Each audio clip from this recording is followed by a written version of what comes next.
प्यारे छात्रों, इस चित्र को देख कर के आपके मस्तिष्क में क्या आता है? आप देख रहे हैं एक बच्चे का गला सूजा हुआ है। आप बतला सकते हैं कि इसे क्या हुआ है? कुछ ज़रा सोचिए। चलिए, इसके बारे में हम लोग बात करते हैं।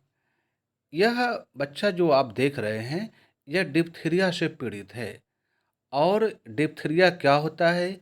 यह बहुत ही सामान्य सी समस्या है।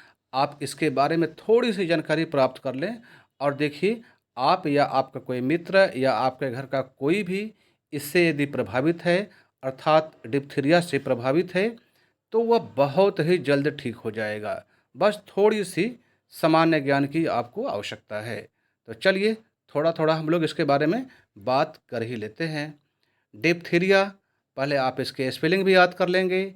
DIPHTHERIA। और इसका जो दूसरा नाम है रोहिणी, यह आपको परिचित होना चाहिए कि डिप्थीरिया या रोहिणी एक ही बात है। और यह गले की बीमारी है। अभी आपने चित्र में देखा कि गले में यह समस्या होती है।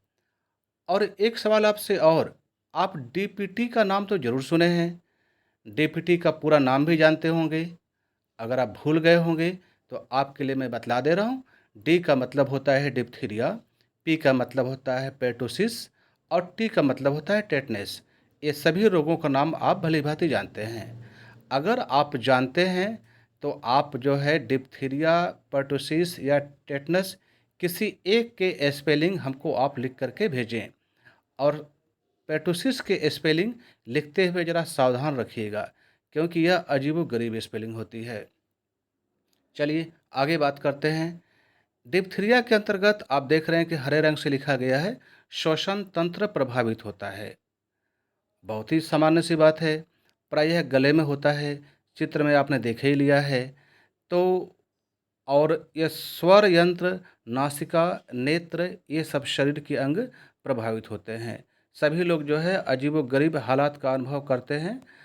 तो यह जो डिप्थीरिया है, वास्तव में थोड़ा-सा इसके बारे में यह सबको पता होना चाहिए, ख़ास तौर से छात्रों को ज़रूर पता होना चाहिए कि फैलता कैसे है।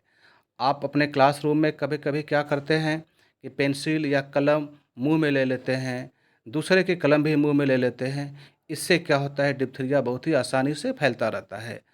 तो इसलिए जो है आपको मुँह में कोई भी चीज़ लेने से बचना चाहिए। अगर आप ऐसा करते हैं, कलम को, पेंसिल को मुँह में नहीं डालते हैं, तो आप स्वस्थ रहेंगे। अब इसके क्या लक्षण होते हैं, बस थोड़ा-सा बात कर लेते हैं। नाक का बहना, नाक हमेशा बहती रहती है, जैसे लग रहा है कि जुकाम हुआ हो। बुखार भी आ जाता है, गले का दर्द भी होता रहता है। इससे क्या होता है कि छात्र परेशान रहते हैं।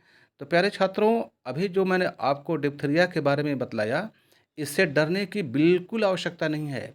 आप बस टीका लगवा लीजिए, आप ठीक हो जाएँगे। जब-जब आपको टीका लगवाया जाता है, जब-जब बुलाया जाता है, डॉक्टर बुलाते हैं, तो प्रशिक्षित डॉक्टर से आप टीका लगवा कर के डिप्थीरिया से छुटकारा पा सकते हैं। तो आपको यह जानकारी कैसी लगी?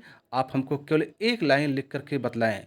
लेकिन हाँ, टीका लगवाना आपको ज़रूरी है। बिना लगवाए आप अगर रहते हैं तो आप स्वयं भी प्रभावित होंगे और घर भर के सभी लोगों को आप परेशान कर देंगे।